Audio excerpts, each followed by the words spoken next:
Fala galera, canal Colmeia na área e o Redação, mais um Redação aqui para vocês bem especial. Na semana passada eu estava sozinho, né? Que tristeza. Mas dessa vez eu estou com Luiz Fernando Campo Grande. E aí, meu amigo, de boa? Tudo de boaça, meio quebrado, vindo do seu lado do BRT, então você não pode estar sozinho nesse momento. Exatamente, cara, exatamente. E o motivo, né, da gente ter vindo aí, chegado tarde em casa, vamos falar daqui a pouco, é assunto. É o último tópico desse vídeo. Exatamente. Chama a vinheta aí para mim, então. Vinheta.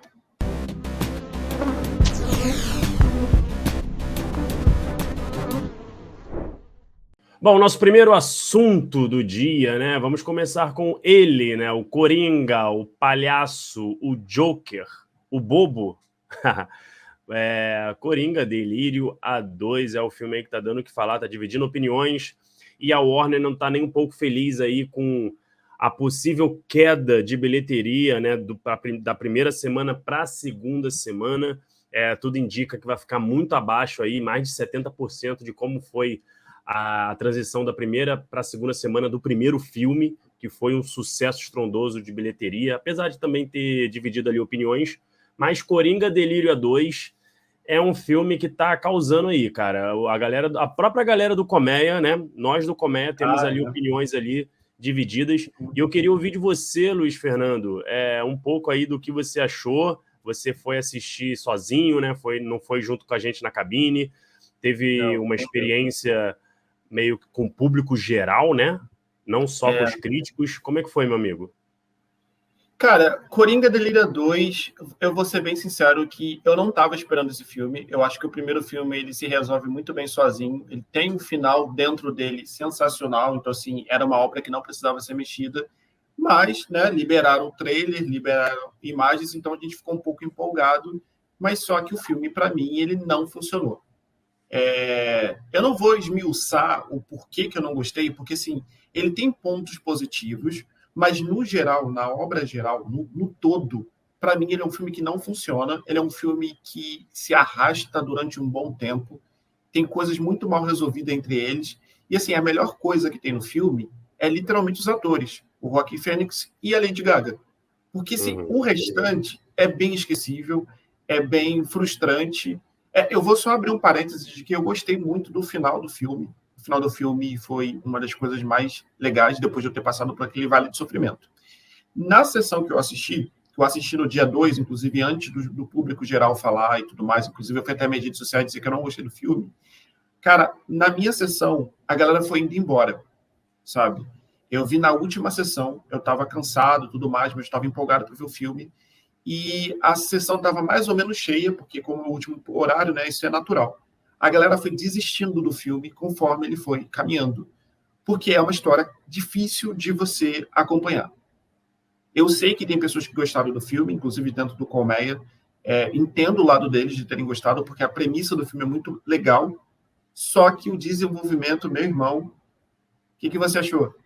A execução ela não é muito bem feita na tela, né? O filme ele tem ótimos atores, como você disse, e eu também gostaria de destacar também a produção, né? A produção dela é muito boa, tipo, a fotografia é sensacional, a gente tem ali um valor de produção ali grande, né? Até porque esse filme, né, o segundo Coringa, teve uma verba disponibilizada enorme comparado ao primeiro. O primeiro foi um filme de orçamento bem modesto. Mas parece que as ideias não foram bem executadas, como você mesmo disse, e o filme chega um certo momento que você não tem mais história para contar. Se é que teve em algum momento alguma história para contar. Isso que é engraçado.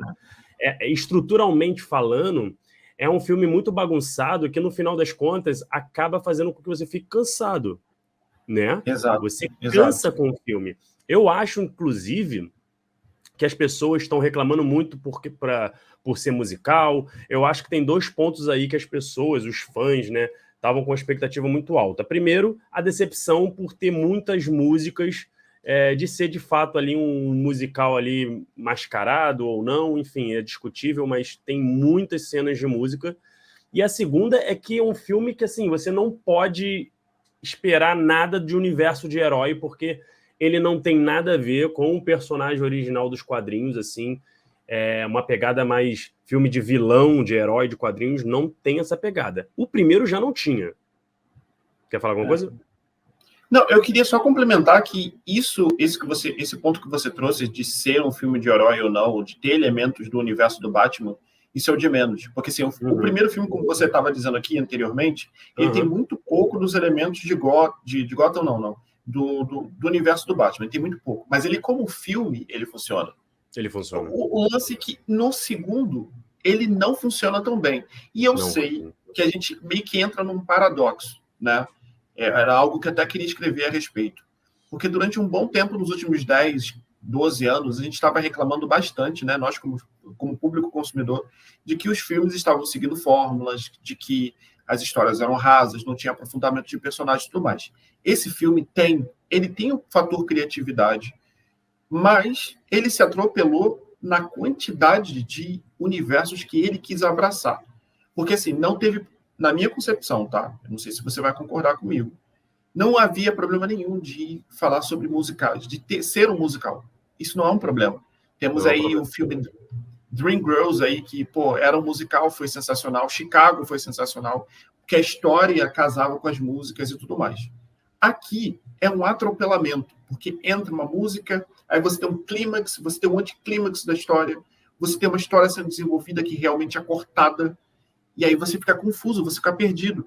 Em vez de ter aquela ansiedade de o que vai acontecer na próxima cena, tu fica com medo de para onde o filme está indo, porque eu estou tentando prestar atenção nisso, e aí você é jogado para um lado, e aí você é jogado para o outro, e aí te joga umas verdades, aí te tira essas verdades de novo, e é assim que a gente termina o filme. Sim, entendeu? Sim. Não, total. Eu acho que um ponto positivo que eu posso agregar ao filme, primeiro que ele não é um desastre total, ele não é horrível, mas uma coisa que eu queria deixar aqui de positivo é a coragem que o Todd Phillips teve para poder construir um filme desse, querendo ou não, achando legal ou não, eu não gostei, mas consigo aplaudir o Todd Phillips de ter bancado um filme assim, que estruturalmente é difícil de digerir e com certeza dividindo muitas opiniões. Eu acho assim que ele desconstruiu o primeiro filme totalmente, como se ele tivesse vergonha do primeiro filme. Ele mudou muitas coisas ali do Arthur Fleck, que deixou os fãs muito putos, né? Os fãs do Coringa, aqueles fãs um pouco duvidosos, se é que você me entende, né? Isso foi até engraçado, deixar eles meio putos desse jeito. Mas eu acho que o filme não funciona, mas o cara teve culhão de botar ali a visão dele. É sempre interessante quando o diretor tem essa liberdade artística, mas não funcionou. Eu também acho que não funcionou e foi triste, sabe? Porque tinha uma ideias boas. Eu cito como exemplo a série The Idol. Foi a mesma sensação que eu tive. Porque eu tava... Não vou dizer que eu estava com expectativa com esse filme, porque eu não estava. Eu, sinceramente, só fui assistir pela curiosidade, por confiar no trabalho do Joaquin Phoenix e da Lady Gaga, que eu sei que ela ia entregar uma boa Arlequina. Quase que não sai. Mas... é que a gente viu tantas boas ideias em The Idols que foi totalmente descaracterizada, usada de uma forma que eu acho que só daqui a 30, 40 anos a gente vai entender o que aquele cara quis com aquela série, né? E o que The Wicked também. Eu acho que esse filme vai ser aquele filme que daqui a 40, 30 anos, se o pessoal continuar falando sobre ele, como falam sobre Batman vs Superman, a gente vai tentar começar a entender o que ele quis dizer com esse filme. Mas, nesse momento...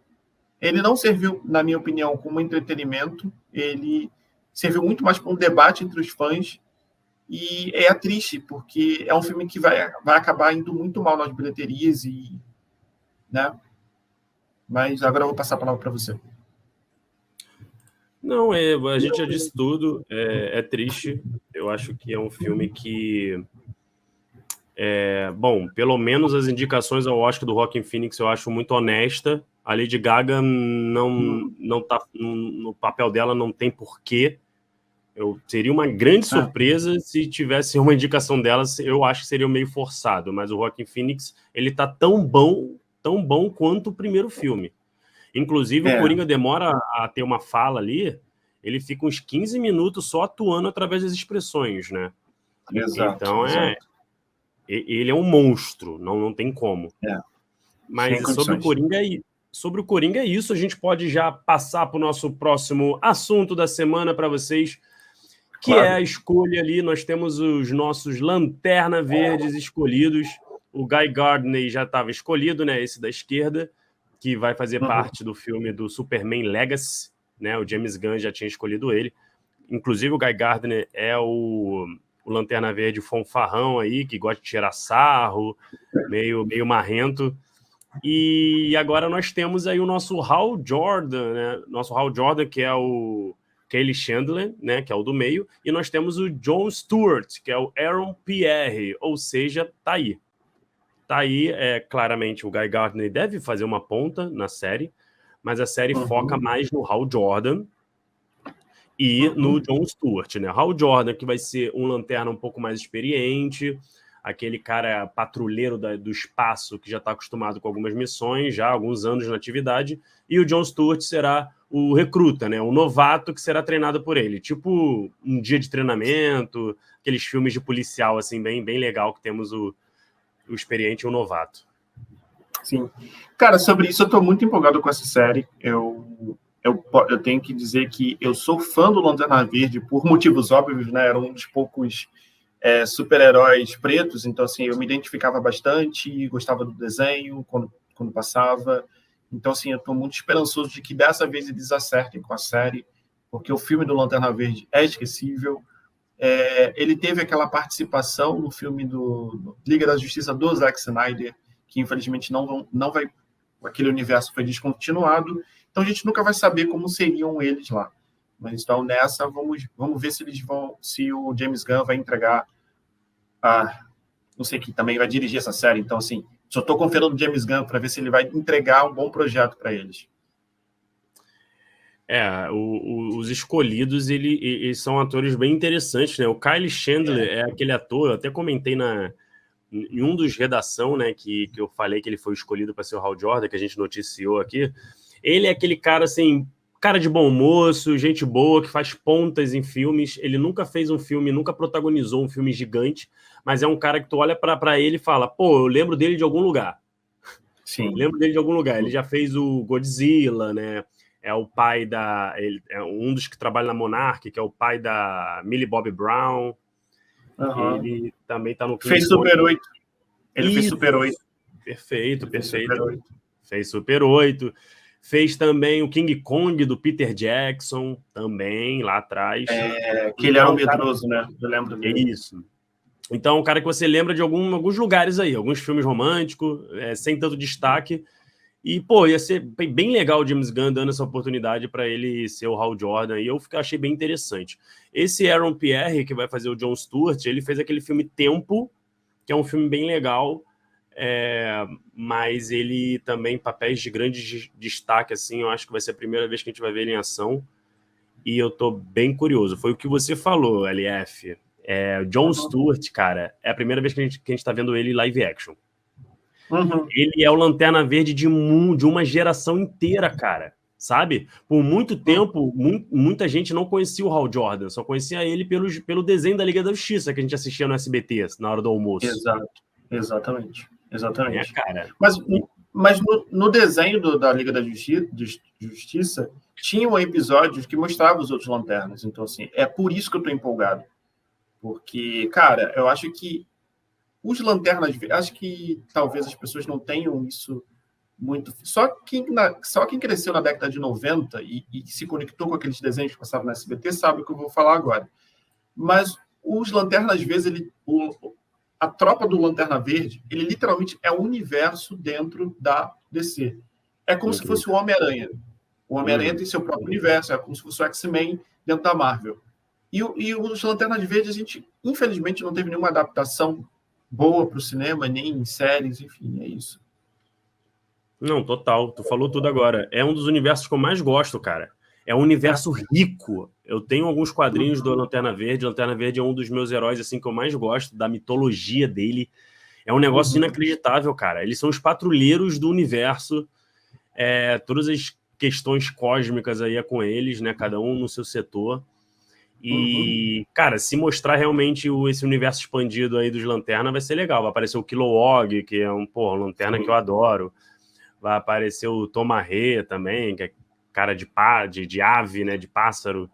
Vários... Eu tô empolgado também para ver o vilão, cara. Eu lembro muito do Parallax, que era literalmente o oposto do Lanterna Verde. Enquanto o Lanterna Verde era movido pela boa vontade, pelo altruísmo, o Parallax era muito pelo egoísmo, pela destruição, pela divisão. E, cara, olha o mundo que a gente está vivendo hoje, sabe? Daria roteiros e enredos muito ricos, sabe? Com certeza, com certeza. Além de outros vilões também incríveis, a gente não tem ainda notícias sobre vilões nessa série, porém a gente sabe que vai ser uma pegada ali meio... Olha só essa frase, que não tem como não empolgar, né? A série dos Lanterna vai ser uma série meio que policial espacial, numa pegada de investigação e mistério à la True Detective. Olha só que incrível. Imagino. Cara, imagino. Eu espero que eles coloquem elementos da sociedade que a gente está vivendo hoje, porque eu acho que a Tropa dos Lanterna Verde tem muito... Cara, a história se conecta muito com o que a gente está vivendo agora, sabe?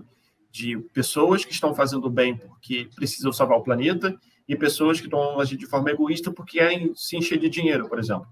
Então, acho que tem muitas coisas que os Lanterna Verde pode de enredo para abraçar o público, sabe? Sim. Muito empolgado.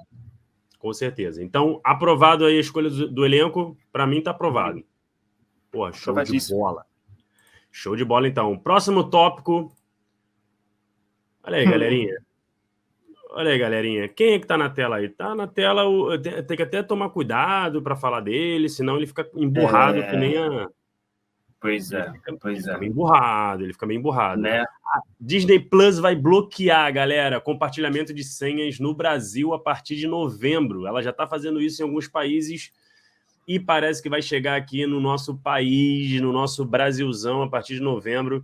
Então, a galera aí que usa Disney Plus aí, enfim, outros usuários com outras contas em casas diferentes, vai começar a receber aí um e-mail. Vai chegar um e-mail do Ratinho,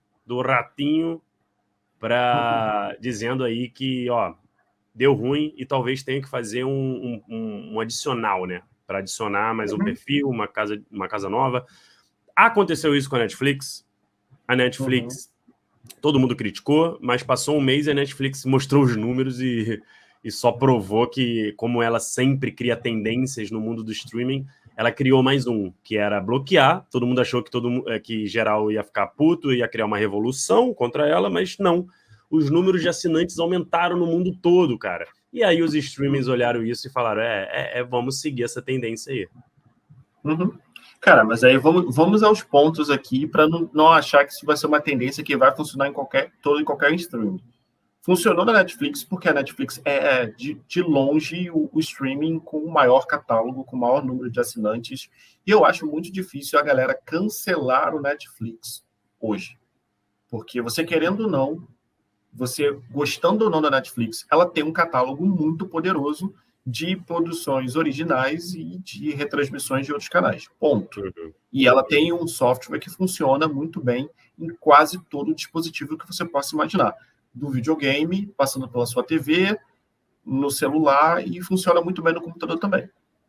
Agora, a Disney entra na área cinzenta, porque a gente sabe que o catálogo da Disney não é lá essas coisas. Disney, tá? Sei que agora se juntou com o da Star Plus. Ainda assim, tem muita coisa da Star Plus que, sabe, a galera não assiste, não tem tanta divulgação, porque a Disney ainda parte do princípio que a Disney não precisa divulgar nada, né? Talvez eles tenham mudado a mentalidade deles com a D23 que está vindo aí no Brasil, mas até ontem era muito, a gente tem os Vingadores, a gente tem a Marvel, a gente tem Star Wars, então a gente não precisa divulgar. Agora, streams que isso não daria certo de jeito nenhum, porque o compartilhamento de senha ajuda a popularizar certos streams. Tenho certeza que isso não funcionaria de forma nenhuma para o Paramount. Né? Quem vai assinar? Vamos ser sinceros. Quem já assina. Exato. E para a Apple TV Plus. Que a Apple TV Plus, eu não sei. Sinceramente, eu acho que vai chegar no ano que vem, ela vai acabar ou descontinuando o serviço, ou vender boa parte das suas produções para outros streams, né? Assim como a Sony no passado. Você não só para acrescentar, para te ajudar, você não consegue criar outro perfil na Apple, tá? É individual. O que você pode fazer é dar a sua senha mesmo e a galera usar o teu perfil, mas não tem como criar outros, não. Então, aí. Não, enfim. Se ela fizer isso, acabou. Eu acho que ela vai acabar cedendo seus conteúdos para as outras plataformas, assim como a Sony. O pessoal não sabe, mas a Sony já teve um serviço de streaming, que era chamado Loki, se não me engano. E ela viu que não ia ter como competir contra a Netflix. Inclusive, ela tem ações para a Netflix, por isso que o PlayStation 3 já vinha com a Netflix junto. E hoje ela é uma produtora para streaming. Se você vê produções da Sony no Netflix, na própria Apple TV, no da Amazon. A Amazon é outro que também talvez eles não vão aderir a isso, porque ela já é barata. E meio que a Amazon, agora que a gente estava conversando no BRT, quando eu cheguei em casa, deu aquele estalo. É muito difícil você passar a sua senha da Amazon, porque a Amazon é a conta que você pede para entregar coisas na sua casa. Então, é meio complicado você entregar sua senha para outra pessoa, porque vai que ela compra alguma coisa. Lascou. Não, total. Tá vinculado ali às compras no Prime, né? No frete grátis. É um pouco complicado mesmo, mas eu acho que a gente não falou aqui, mas a Max, né? A gente não mencionou, mas a Max é um dos streams que pode sim aderir. Eu já vi umas conversas assim. Não é para agora, deve ser para o ano que vem, mas existe uma tendência. Esses que você mencionou, eu tô contigo, boto fé no teu argumento, vamos aguardar para ver, mas eu chutaria que a próxima seria a Max, né?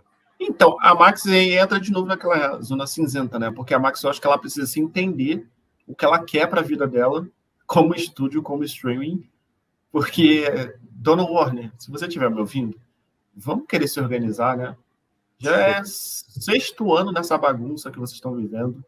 Eu gosto muito do catálogo de vocês, mas vamos se resolver, né? Porque tá difícil. Pois é.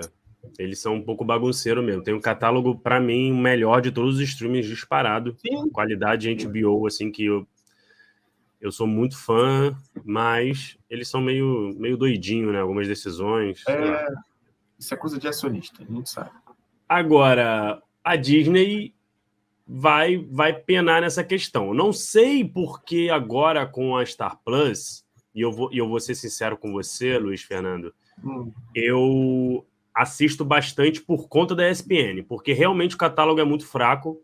Tem uma série de destaque ali a cada 3, 4 meses, algo assim.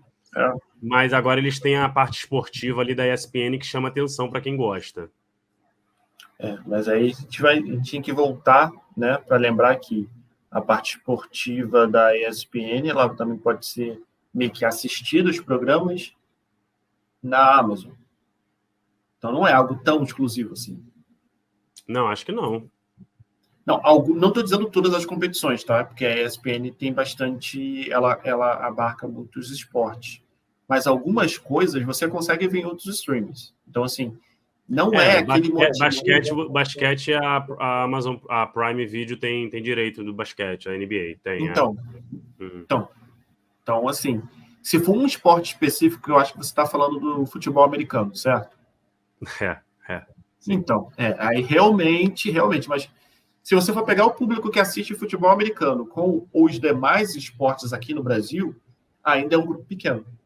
Lembrando, agora que a gente falou de futebol americano, Netflix, em dezembro, comprou os direitos de 2 jogos de futebol americano, vão passar na Netflix, olha só. Netflix também comprou os direitos da WWE, vai transmitir ao vivo a WWE. Cara, ela tá fazendo esses testes, vê se vai dar certo. Se dando certo, cara, eu acho que ela pega a Fórmula 1 um dia. Não sei. Não, tomara. Inclusive, Netflix, se você estiver me ouvindo, pega a Fórmula 1, por favor, sério. Eu poder assistir a corrida a hora que eu quiser seria o melhor dos mundos, porque tem algumas etapas que, por exemplo, a gente está cobrindo eventos e a gente acaba perdendo a corrida. Olha a tristeza que dá. Então, é isso. Muita Fica tristeza. ligado aí. Isso aí. Bom, vamos para a nossa última notícia do dia, aqui do Redação, que é o glorioso Festival do Rio, né? Um dos maiores festivais de cinema do mundo, acontecendo aí começou semana passada e vai até esse final de semana agora, dia 13. Eu e o Luiz Fernando, nós somos do Rio, somos cariocas, acho que já deu para perceber isso. E o Colmeia tá lá cobrindo, gente. O Colmeia tá lá cobrindo desde semana passada. Hoje eu tive a oportunidade de ir junto com o Luiz Fernando. E vai até domingo. Então tem muita coisa ainda para ver. E eu queria saber de você, Luiz Fernando. Pega aí seus 5 minutinhos. O que você viu até agora? Como está a organização? Você que está desde ali do primeiro dia, né? Conta pra gente, cara. Conta pra gente o Festival do Rio, para quem não conhece. É isso. Então, só corrigindo uma informação, infelizmente não estou desde o primeiro dia, porque aconteceu numa quarta-feira, né? Contrariando as outras edições, que a primeiro dia era uma sexta, mais ou menos, e aí dava para ver, porque a gente trabalha também, né? A gente tem o CLT, enfim, não deu para ver porque era meio da semana. Verdade. Eu comecei acompanhando essa edição do Festival do Rio pelo Rio Marketing, que é um evento paralelo que acontece junto com o festival, que esse ano está acontecendo no Armazém Utopia, aqui no centro do Rio de Janeiro, na frente do VLT, próximo do Odeon, que é a joia do festival. E eu vi muitas palestras muito interessantes de como produzir conteúdo para o máximo de pessoas possíveis. Então, foi um dia de muito aprendizado, onde a gente teve contato com pessoas da Globo, pessoas que tomam conta da programação original da Amazon, um cara que gravou um documentário lá no Everest. E, gente, uma das que eu posso dizer? Eu sei que a gente vive numa onda onde dizem para os produtores de conteúdo que a gente tem que seguir fórmula, tem que fazer conteúdo para nicho, e tem que seguir tudo certinho, bonitinho. Cara, o recado que o festival está dando, né, o Rio Marketing está dando, que é o seguinte: eu acho que essa época está passando. A galera já está meio que saturada de fórmulas, de coisas previsíveis, e ela está esperando ser provocada e ser incentivada a consumir novos conteúdos. Então, se você tem uma vontade de falar sobre, sei lá, comida chinesa feita pela sua avó, faça da melhor forma possível, ao invés de fazer sobre o cupcake bonitinho que a influenciadora X falou. Outro ponto que foi tocado muito nessas palestras é que finalmente acenderam luzes, né, de que influenciador, por mais que tenham milhões e milhões de seguidores, não necessariamente atrai público. Ele atrai a atenção da internet, mas público para consumir produções audiovisuais é uma conta que não é muito bem fechada. O que atrai público para a produção audiovisual, para a produção de conteúdo na internet, é o próprio conteúdo. Se você fizer uma boa história, se você fizer um bom filme, se você fizer uma boa série, independente do ator ou da atriz que esteja lá, claro, escolham atores e atrizes capazes de sustentar o papel, a história vai fazer sucesso. E isso foi mostrado com dados da Netflix, né, com dados da Amazon, e foi uma discussão muito interessante. E sobre os filmes, até o presente momento, eu assisti Jogo de Classes, que foi um curta, sensacional. Eu vi um média-metragem, que foi a primeira vez que eu vi um média-metragem. Assim, eu ainda fico confuso com o que é curto, o que é médio, o que é longa, porque para mim todo mundo é filme. Mas eu vi o média-metragem chamado Baby, que conta a história de um garoto de programa que acabou de ser... Garoto de programa, não. É que ele se torna um garoto de programa. É de um ex-detento da FEBEM, que vira garoto de programa, e aí você conhece o submundo de São Paulo. Só que, contando assim, parece aquele tipo de história que você fala: nossa, vou ter que ver um filme temático, LGBTQIAPN+, que vai falar sobre assuntos muito desagradáveis. Só que a história é construída de uma forma tão foda que quando você vê, você está torcendo pelo personagem, você está se preocupando por ele. Tem a questão familiar, tem a questão de como São Paulo pode ser uma cidade agressiva para quem não tem recursos, sabe? Como são aquelas pessoas que a gente sabe que existem, mas a gente não vê no nosso dia a dia. Então, foi um filme que me surpreendeu bastante. Ele já tinha vindo de Cannes muito bem premiado. E hoje nós vimos, né, Greco, o Apocalipse nos Trópicos. Agora a gente citou o nome do filme. Você quer falar um pouco sobre esse filme? Apocalipse nos Trópicos, a gente assistiu hoje. Cara, filmaço, assim, é o filme da Pietra, né? A diretora que concorreu ao Oscar com o documentário Democracia em Vertigem, que já foi incrível, um ótimo filme, né? O filme documentário, e agora nós temos aí, digamos, uma continuação daquela história, né? Me pegou de surpresa, porque a gente tem eventos ali também envolvendo a política do Brasil, né? Que conturbou aí nosso país nos últimos anos, feita de uma forma maestral. Parece que a Pietra ela tá cada vez mais à vontade com esse estilo. Eu senti que no Democracia em Vertigem ela tinha uma pegada ali meio... Ela estava buscando a assinatura dela e fez muito bem, mas eu acho que agora ela está muito mais à vontade, sabe? Jogo de câmeras, a forma como o documentário é montado, ele realmente tem um enredo, um começo, meio e fim, é um filme de fato, sabe? Só não tem atores ali, enfim, interpretando, mas tem ali a vida real aparecendo, então tem muitos personagens que poderiam muito bem ser de ficção, cara, mas infelizmente não são. Infelizmente não são. Tem ali personagens que, pelo amor de Deus, cara, a gente não merecia essa galera aqui com a gente, né? No nosso país. Mas, infelizmente... Então, tá aí, né, cara? Apocalipse nos Trópicos. Cara, eu gostei muito.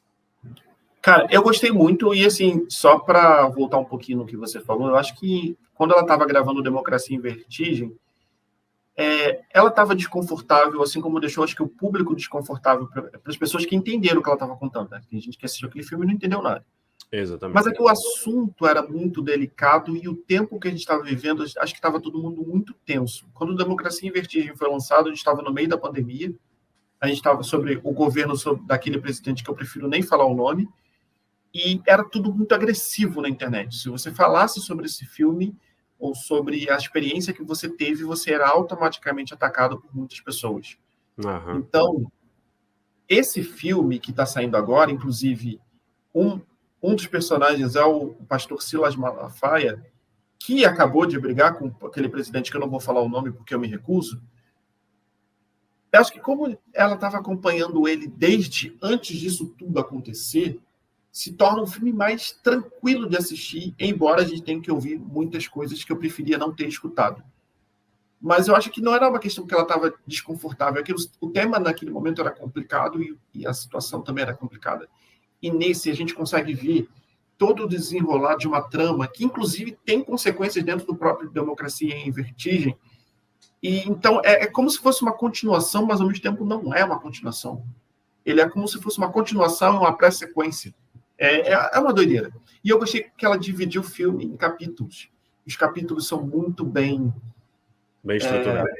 estruturados e resolvidos entre si.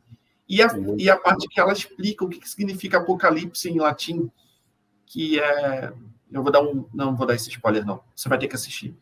Quando a gente ouve a palavra apocalipse, a gente já associa a pior coisa que pode, né, ser, porque é o último livro da Bíblia, mas tem uma explicação por que esse filme é chamado de filme ou documentário de Apocalipse nos Trópicos. Inclusive, e é uma boa... inclusive é a última cena, né? Essa explicação. Isso. Bem amarrada. E é isso, galera, olha só, uma parada que eu quero falar antes de entregar a palavra para o Grecão aqui de cima, é que eu sinto que as pessoas, quando olham para festivais de cinema, tem aquele receio de ser filme cabeça, de ser filme chato, de ser um filme que elas não vão se identificar.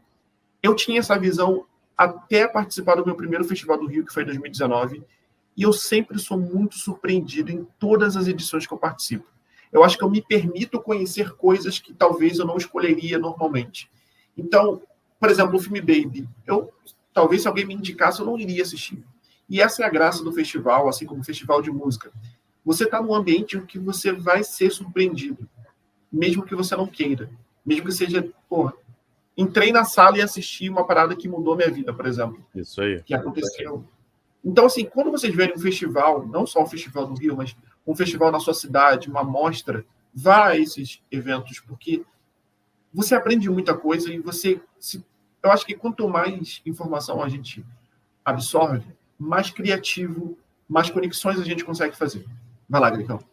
Excelente. Não, falou tudo, não tem que falar mais nada. É Festival do Rio. Se você está no Rio passeando aí nessa semana, Ou se você já é do Rio, vai atrás aí de algumas sessões, está bem disputado, mas você consegue ali achar uma pérola perdida que você não está esperando, mas quando você vê, é um filme que pode marcar sim a sua vida. Essa é a graça do Festival do Rio, então vá lá conferir.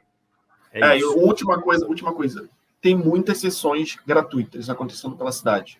Tem as sessões gratuitas acontecendo na Penha, que é uma sala que a prefeitura acabou de inaugurar, uma sala de cinema. Tem sessões gratuitas acontecendo, às vezes, até no Odeon, que é o nosso principal cinema aqui da cidade, no Centro da Justiça, que fica literalmente do outro lado da rua do Odeon, né? Você tem que atravessar a praça. E alguns outros lugares. É só entrar no site lá, www.festivaldorio.com.br, que vocês vão ver. Oh, maravilha. Belezinha, então.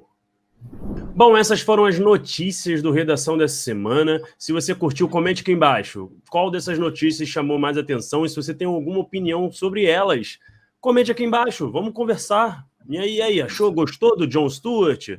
E aí, vai dar um pulo no Festival do Rio? Queria agradecer muito o Luiz Fernando Campo Grande. Olha aí, cara, valeu aí pela sua participação. Não esqueça, vocês que estão assistindo, de compartilhar, curta, passa para um amiguinho e não esqueça de curtir o canal Colmeia em todas as redes sociais, beleza? Então é isso, até a próxima, galera!